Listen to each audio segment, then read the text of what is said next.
There's no place that he didn't have a hand. All right, so there is the Pharaoh. Horus. The Pharaoh. Thor. Pharaoh breathing Horus. Yep. See, you got it down, Horus. That's it. Listen, don't mess with the kid. I know now. You beat me up enough, I know.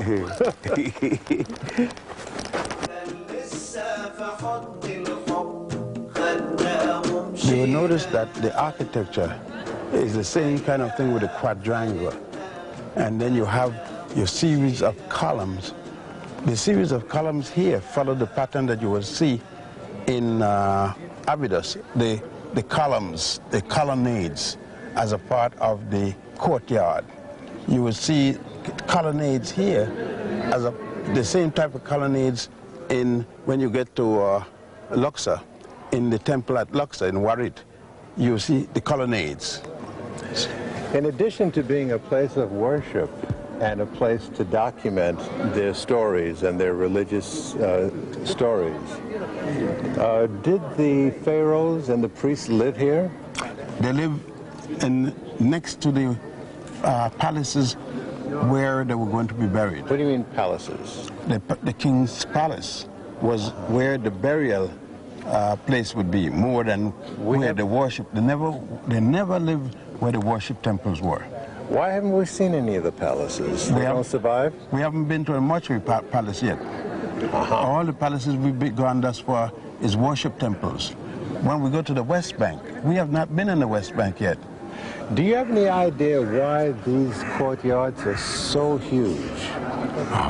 Well, they built monuments to the deity. They were building to the deity, and they built large, colossal thing to the deity, saying to the deity, I pay tribute to you. Now, how did they get up there to do the inscribing up on the edifices there? Well, that was easy. They built scaffold. That was easy. When you get up to there, they would build a scaffold, and they had ramps. What we are looking here is a dramatization of the story of Horus revenging the murder of his father by his uncle. You would notice that he harpoons the hippopotamus representing his father, because he's a god, and you can't show a god being killed. So this hippopotamus is the symbol of the bad god, which is his uncle, Set Typhon. And what do we have over here? He turns up the animal, hippopotamus, but they continue the struggle with the bad god, the hippopotamus. There it is, see? And he harpoons him. All right. Continue down, and as you see, the different gods and goddesses in the story. They're assisting him, because remember, they're killing the evil god. This was a treacherous murder. It's a treacherous murder. He had killed his uncle 2 times. This is the second time. First, he hanged his uncle. The second time, he had hung him again, but cut him up into 2 pieces. 14 pieces. The one piece that was missing because it had been eaten by the Nile catfish, but that we will see elsewhere. Here, they're being greeted. See the ladies hitting the tambourine? He is greeted coming in here, and he has already killed Horus. Now here, over here to the left, is the hippopotamus. Much bigger now. Much bigger. And here, but one thing I want to bring to your attention, he kills him with a harpoon. Yes. Yet they told us in school that the Swedes invented the harpoon. They know Sweden when this story is. They know Sweden when they made this temple. And yet we have a harpoon. So somebody had a harpoon long before the Swedes had it. At the top are of Hathor, is that correct? Yes, all of it. In there. All of these faces? All of the column heads is Hathor. In order to hack away and chisel away all of this work,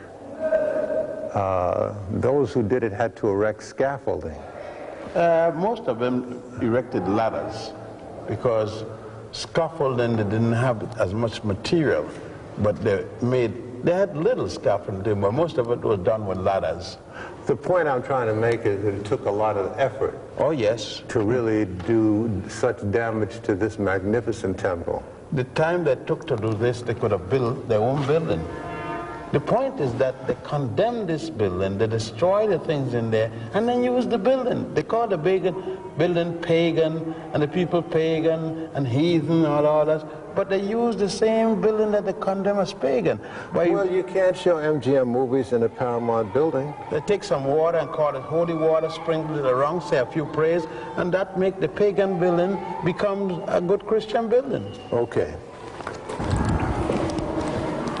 This is what, some sort of a... This is a chapel, a small chapel.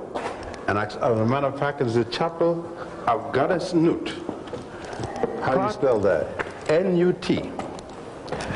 Pronounced Nut. Some people write it N-O-U-T. And what is the significance of this, the ceiling? If you look, you would notice Goddess Nut's head here, her hands hanging down there, her body comes this way, her foot goes down, and then you see the sun, God Ra, comes as the sun with all its rays, and the rays coming from her, the sun comes out of her vagina, and the rays go over Goddess Hathor. Hathor holding the tree of life, and her head is staying on a mountain. Then you see the sun going back in the night as the moon and going back through her body. She takes it back through her mouth. It goes again around her body and comes out through her vagina constantly, because the wall never ends. The whole cycle of life then? Yes, sir. Wall never ends. Revolves around the female? Yes.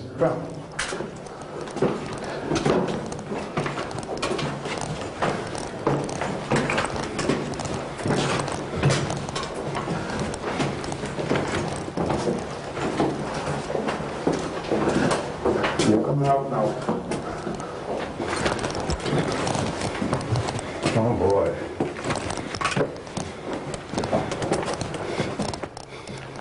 You're on the top of this temple now. And what is this? This is a sundial. It was made for the room to tell time. How does it work, do you know? Well, the sun cast a shadow in here, and they had a compass for the time of the world, and the sun would, as it moves up to the fulcrum, it would cast a shadow, and they could tell what time of the day it was. So all of that is long gone. Yes. How did you know then that it was this? Well, it was here, and we knew, seen it in other temples. I know what this is. I see. And you notice by the way the faces of Hathor is all gone again. I can tell by the cow ears, but again, it's all the face. And the hair. These are keys which indicate Wall. In other words, this is what the column was anchored into, these little there was a wall here. See the wall? Yeah. Were you sitting on? This is it, huh? That's right. That was where. See that? Ah, I see. There was a wall this wide. These were anchored. I see. A wall this wide. And there's other keys on top of that, so this wall was quite high. Went up. Wow. See, because they had to earthquake, they had to anchor these stones. They couldn't just put one in and depend on the weight. You had earthquake. So they used the key, but never mortar. No, no mortar. Wow. Egypt is the mother of the Western world civilization. It didn't start here. It started where Hunapa said at the beginning of the Nile, but it reached its zenith here. The whole world must look to Egypt. The entire world, bar not a single country. Every high culture must come here for the beginning of what they are. I don't care if it's Jewish, if you're Christian, or you're Muslim, if you're Greek, or you're Roman. You must come here. Here is where it started, along the Nile, and here it reaches zenith. If you're talking about Abraham, you're talking about Moses. They were here. Moses, they said, was born here in a place called Goshen. Abraham came here and received his education. He had no education before he came here. All of them came here. The whole thing about the 10 Commandments came out of the 42 negative confessions. Dr. Ben is teaching reverse racism. They call it what they want. I don't mind what they call it. The fact is, if a teacher come here and prove me wrong, I'll go anywhere they got and show them what they wrote, where it came from, and carry them to where it comes for them to see it. The point is, my evidence still exists. They can't show me Adam and Eve, but I could show them Osiris.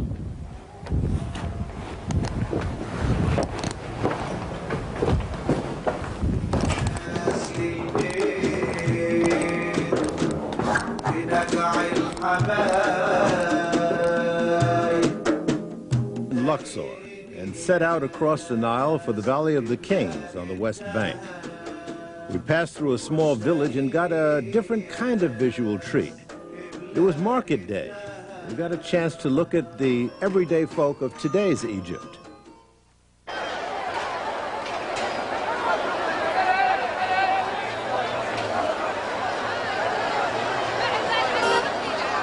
But our business was history. This is the temple of Ramesses III and others. But what's unique about this gill is that the oldest flush toilet is still here. You gotta be kidding. Yeah. A flush toilet. Yes, I'm going to show you. Where? When we go here, go into the next section. As a matter of fact, you still smell the doo-doo. Yes, sir. Now, how did that work? Now, there was a bucket up here, and they will tilt the bucket when the person is finished. It was also a shower here. I see. And then when they tilt the bucket, it would flush the water. As you notice there's a trough. It's a trough. This will go down, and there's a hole down there. The water will run out and go into a flush system. And how old is this? This goes back at least the 20th dynasty, about 1100 and add before the Common Era, before Christ. 1100 before Christ. Where was Rome at that time? Didn't exist. 100 years at least before there was a Rome or Greece. Interesting. Interesting.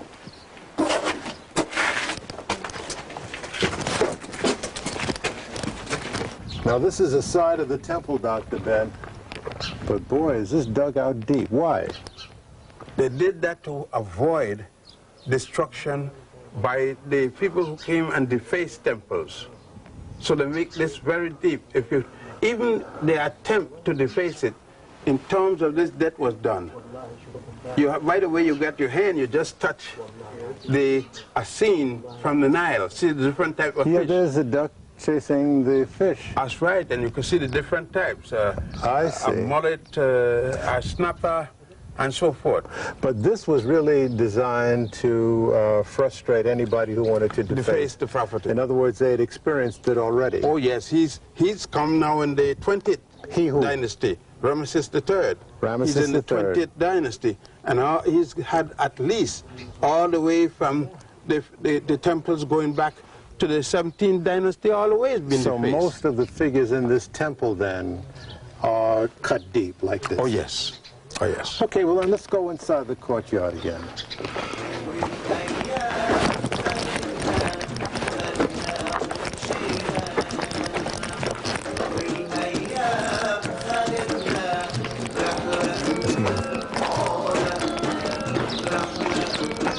Lord, what a huge court. Now where are we now?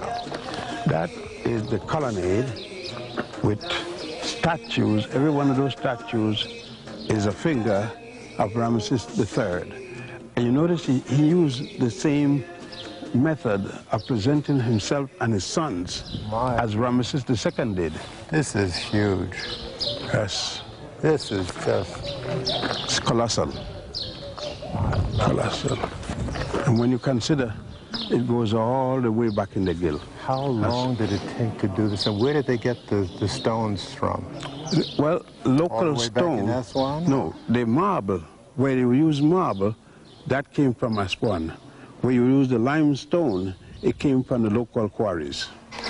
Now, what would this courtyard be used for? The multitudes, the common people would come here, as they're called? The common people come, and the priests, and the priests address them. Right. But could the masses go any further inside? No, they'll stop here.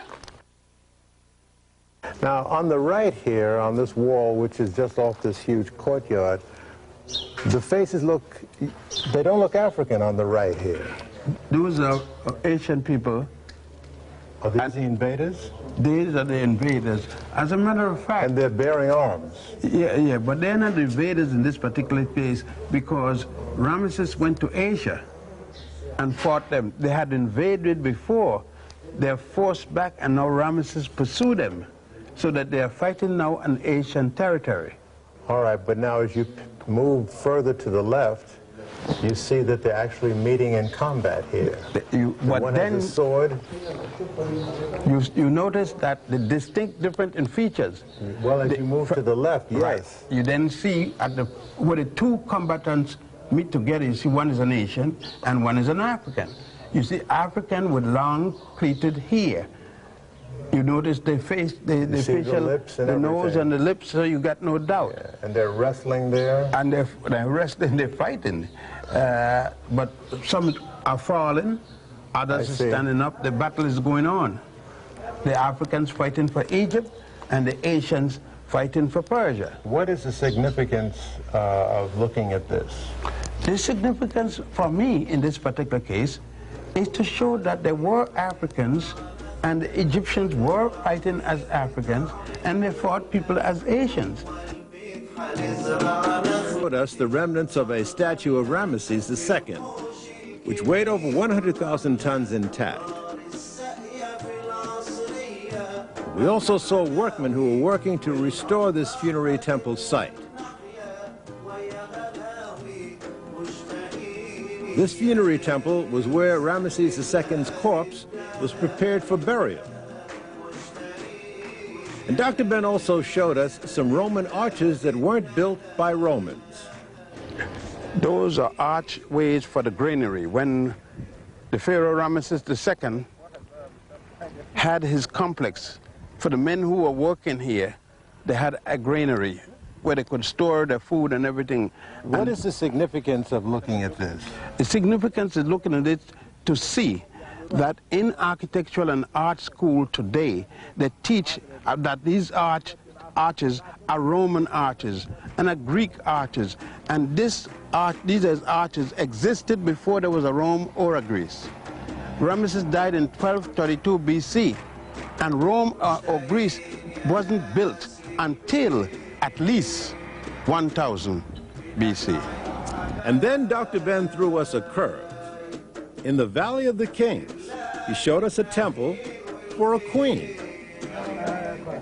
Now, Queen Hatshepsut is one of the few women who were pharaohs. The only woman who ruled as a pharaoh. Other women ruled as queen, but she's the only woman to rule as a queen and a king simultaneously. She claimed she was not born of an ordinary person, but she was the daughter of a god and a goddess. And that gave her the right to rule as a king and as a queen. What god did she worship? Did she recognize Ra? Yes, Amun-Ra, everyone. The only person who did not worship Ra, per se, was Akhenaten, but everybody did. Amun-Ra, she said, was her father. One of the wonders of this temple of Hatshepsut is where it was selected, because it's in sort of a cove, isn't it? It is right up against the mountain. If you went inside, you will find that it goes into the mountain. This is the hypostyle hall of the chapel. The chapel is in that door where you can't go in. You used to be able to go in, but you can't go in anymore. So all of this was enclosed at one time? Oh, yes. It had a ceiling? Oh, yes, and had a ceiling. It's like a hypostyle hall. I see. And you notice the ramp up. It ramps up. Yes, yes, yes. It was high. It goes high up to the high up. It went right in there. Right. It We go up can't higher. get in there now. No, and behind that door was the signature of her architect, Samut, which they got a rumor, I want to emphasize, rumor, there's no written proof, that she had an affair with her architect. Holy of Holies is in the back? Well, no, if you could use as a shrine, there's no Holy of Holies. This is a funeral temple. I see. There wouldn't be. I understand. You could look to the right, to the left there. You will see it. And then in every one of these columns, you see the Hathoric head, and all four sides. Who is this up here Where? on the next level? That's her husband, Thutmose II. That's Thutmose. You see, her father, you got to know a little history about her, how great she was. When the Hyksos were here, that's the first foreign conquerors of Egypt. She stood up to them? They came from Asia, around the Oxus River. They came and destroyed the 13th dynasty and started the 14th. By the time of the 17th dynasty, people here, kings from here, a man by the name of Amus I, got mad and organized the forces against the Hyksos. To drive them out? To drive them out. He got killed on the battlefield, and his son, Thutmose I, took over. Continued the fight? Continued the struggle. He got killed on the battlefield. His daughter, who took after him, took over above the second because he was too young. She took over the battle and pursued the Hyksos. That daughter would be Hatshepsut. Hatshepsut.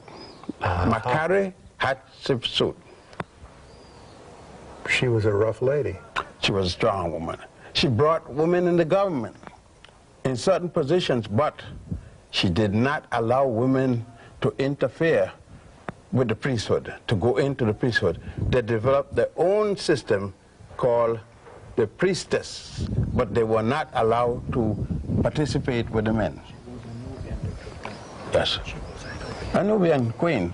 Plus the fact, Gil, she started what is today called women's liberation. Oh yeah, brother. Today we call women's liberation movement. She had done it thousands of years before. Amen. That's what I like. There are 62 tombs here that are known of, perhaps the best known of which is the all but vacant tomb of Tutankhamun, best known because the boy pharaoh's tomb was discovered intact in the early 1900s. Egyptians working under an Englishman named Howard Carter came, quite by accident, upon a few steps leading downward, this in November of 1922. Carter was contacted and he ordered the digging to continue. They found the tomb of King Tut, a sensational find. The treasures of this tomb were brought out into daylight for the first time in thousands of years. Works of solid gold, alabaster, and other precious minerals, fashioned into exquisite works, intended not for the eyes of the living, but to accompany the young king on his journey to the afterlife. Then Dr. Ben and I took a look at the tomb of Ramesses IV. If you look at the ceiling, Gil, you see there are different examples from the papyrus, the very papyri you see, like the papyrus of Ani and so forth. And the wall quotations from the various holy books. Goddess Ma'at to recite the 42 admonitions to her, otherwise called the negative confessions. From which came? From which came 10 of them is called the 10 Commandments. Moses supposed to have gotten it on Mount Sinai, but I don't know how he could get that when it was already been taught to everyone in Egypt at the education center at Luxor. Luxor was then called Set. The Greeks came and changed that name to Thebes. The Arabs came and changed it to Luxor. What we're not looking at, though, is the architectural achievement, This passageway and this whole tomb is cut into the side of a mountain.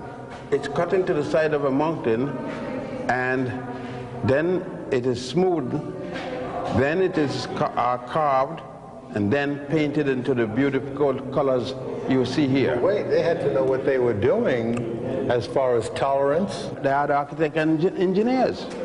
This wasn't haphazard guesswork. And what is this? What is this? The tomb actual sarcophagus?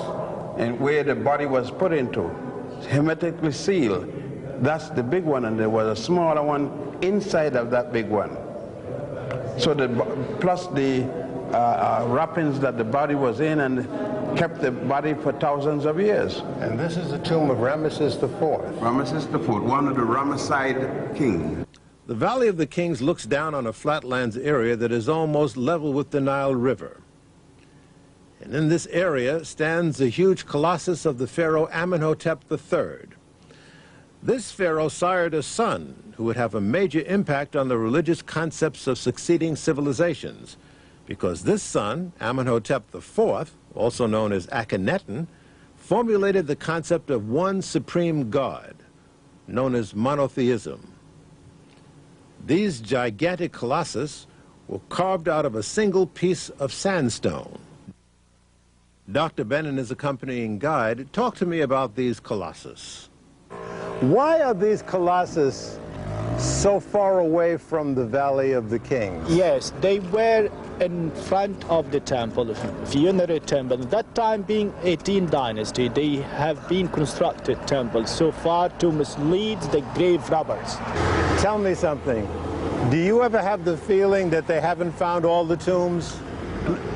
They found the 62 of one period, but there are other pharaohs missing of other periods. And nobody knows where they're buried? No, they could be anywhere in Egypt, because digging in Egypt by luck, by chance, like Howard Carter has been discovered, King Tut by luck. But sheer luck.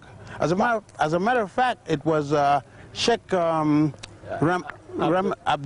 Rahman, his father, was the one that found the tomb, and Howard Carter get the credit. The credit, yes. Is it true what they're saying, that Howard Carter turned out to be a grave robber himself? All of them. That he kept some of it for himself? All of them kept for themselves.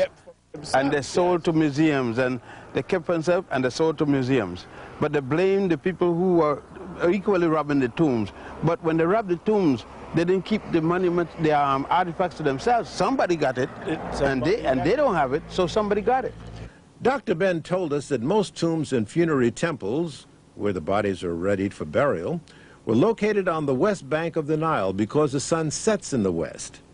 On the east bank were the temples of worship for the living, such as those directly opposite the Valley of the Kings, one of which is the largest worship temple ever built. Just wait till you see it. The Valley of the Kings on the west bank of the Nile in the city of Luxor. This hour begins on the east bank, where Dr. Ben took us to two important temples in Luxor, one of which is described by Dr. Ben as the largest temple ever built, anywhere, at any time, as you will see. Of the two temples first. These were built by three main pharaohs. The first was Amenhotep III, then his son Akhenaten, then Ramesses II. All right, now, as we turn around, we will see the main entrance to this temple that this walkway leads into. This was the training temple for the priests. Here was where men came at age 7. He remained for 40 years. 40?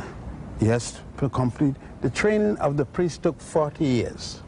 One could not be a priest unless he was 47.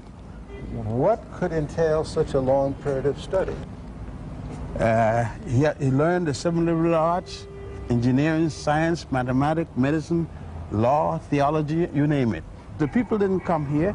They didn't come in here for anything. Only the priests came in here, the young training priests. The Colossus is Ramesses II. Both of them. Yes. So he had a hand in this too. Oh,